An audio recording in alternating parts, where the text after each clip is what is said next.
Kasi, ganoon talaga eh, kung mahalaga sa'yo tao, dapat, bantayan mo din. Siyempre, hindi naman Ay. pwedeng eh. May narinig, may nadudulas ka. Mahal mo isang tao. Mahalaga.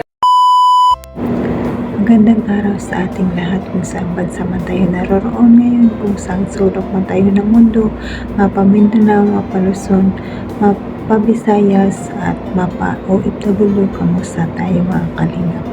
Ngayong araw mga kalingap, parokasyon tayo sa EJ, pero bago tayo magpatuloy, huwag natin kalimutan pasalamatan ang Ama ng Kalingap, Basa Santos Matubang, atin na vlog, Kalingap Ram, Kalingap Edo, Tsaka Matubang, charity vlogger sa buong mundo na tumutulong sa ating kababayang mahirap, at nandiyan din po ang reactors, giveaways at mga grupo namin at kasamahan na reactors sa ESG. Suportahan natin mga kan. At ang iyong lingkod, Jasmine's Rock 5 channel. Kung hindi ka pa nakasubscribe, please subscribe and not forget to hit the notification bell para update ka sa lahat ng aking ina-upload araw-araw mga kalingap. At ito ang masasabi ko mga kalingap, panoorin muna ang video bago magkomento para alam nyo talaga kung ano ang nilalaman nito. At ito na kalingap, manood tayo ng video. Galing ito kay Kalingap Yaw Yaw kay Yuyu, no? Ito yung interview niya kay Papa Eds, no? Nadulas dito si Papa Eds. Dito panoorin natin ang video. Tara, let's go. 1, 2, 3, go. Tamang edad na siya. Tama ka na. Pero alam ko naman na priority pa rin talaga yung pag-aaral. Tamang edad, hindi tama yun. Bata pa rin naman siya kahit paano. Pero dalaga na yung ano na. Dalaga na siya sa ating kultura. Pero bata pa talaga siya. Pero bata pa siya kung titingnan talaga. Kaya dapat ma-guide na maayos. Kailangan pa rin ng guide, ano? At kailangan pa niya matutunan siyempre yung mga bagay-bagay. Kailangan pa rin natin siyang turuan minsan. Kasi lalo ganyan sa ganyang edad, lalo pag nag-18 ka ganyan, mas lalo ako magiging niya na magiging matapang kung pwede na akong ganito, pwede ako na ganyan. Magiging curious sa lahat ng bagay, Oo, mas magiging curious sa mga bagay-bagay habang tumatanda. At yun ang dapat maiwasan na dapat mas ma-guide siya ngayon kasi baka ma-overwhelm siya sa mga ganyan. Mapasama sa mga Siyempre pag college marami ng kung ano dyan.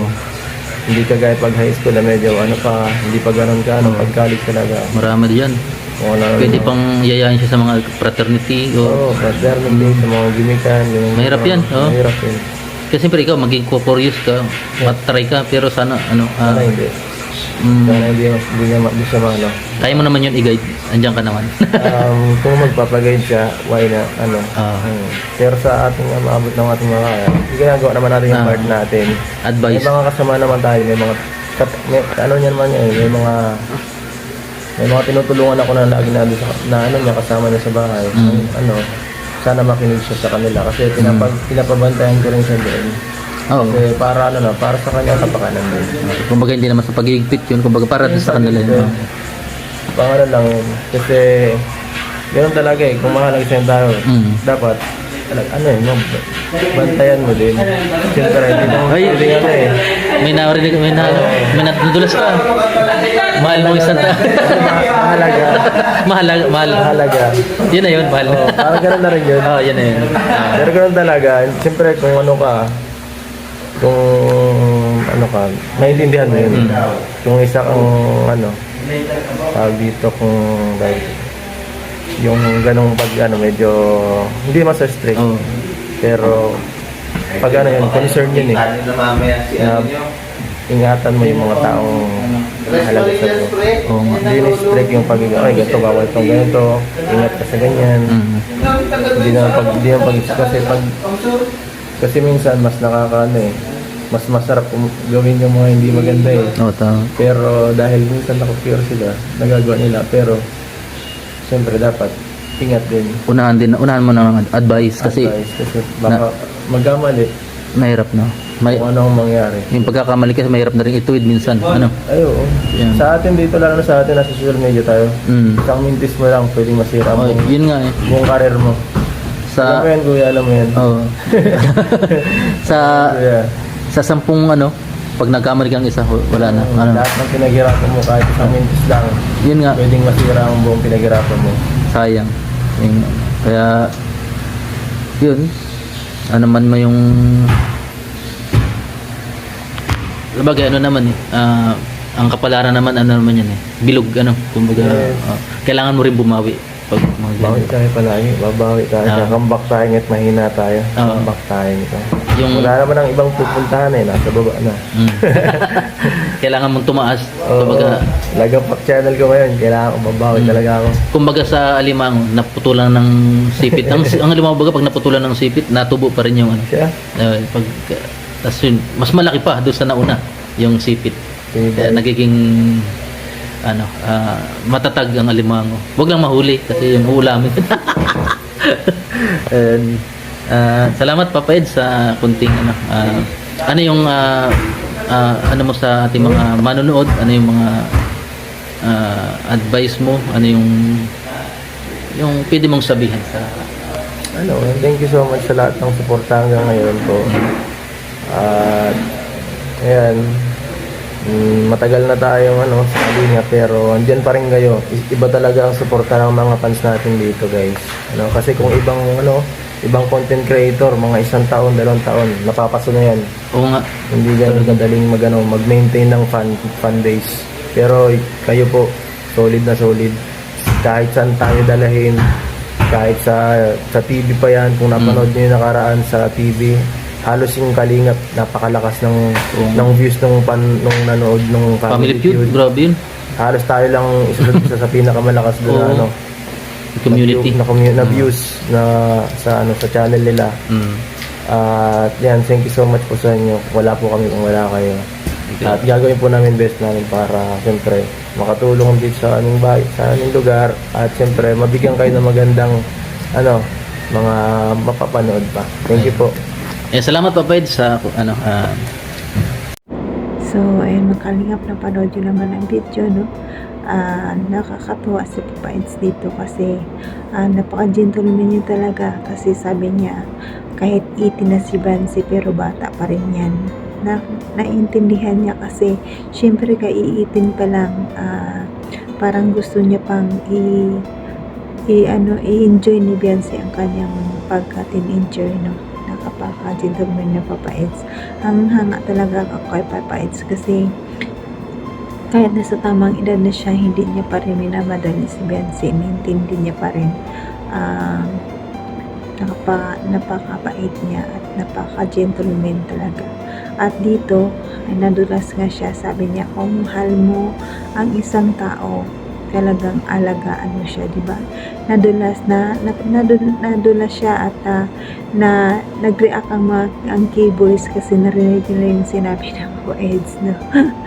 Nakakatawa si Papa Eds. Siguro sila na talaga yan, pero hindi lang nila talagang ipapublic ang kanilang pagmamahalan para hahaba at haba pa talaga ang EDC, para mayroon pa talaga tayong may papanoorin pa tayo at may aabangan pa tayo, mga kalingap. Maganda din yun, at maganda din yung ni Papa Eds na sana si Bansi hindi mapasama sa mga sumasamang barkada, sa mga inuman, kung saan.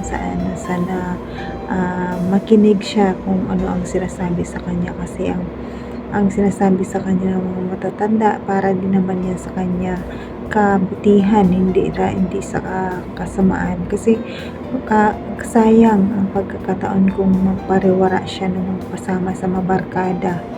Sana sa ganyang edad, sabi nga ni Papa Ed, sa ganyang mga edad talagang pa yan talagang yan, madali yan ma-encourage sa mga ganyang masamang gawain. Sana hindi naman si Bansi ganyan, kasi ang alam natin hindi naman ganun si Bansi, kasi takot sa mga magulang niya at saka mahal niya ang mga magulang niya. Siguro hindi naman siguro.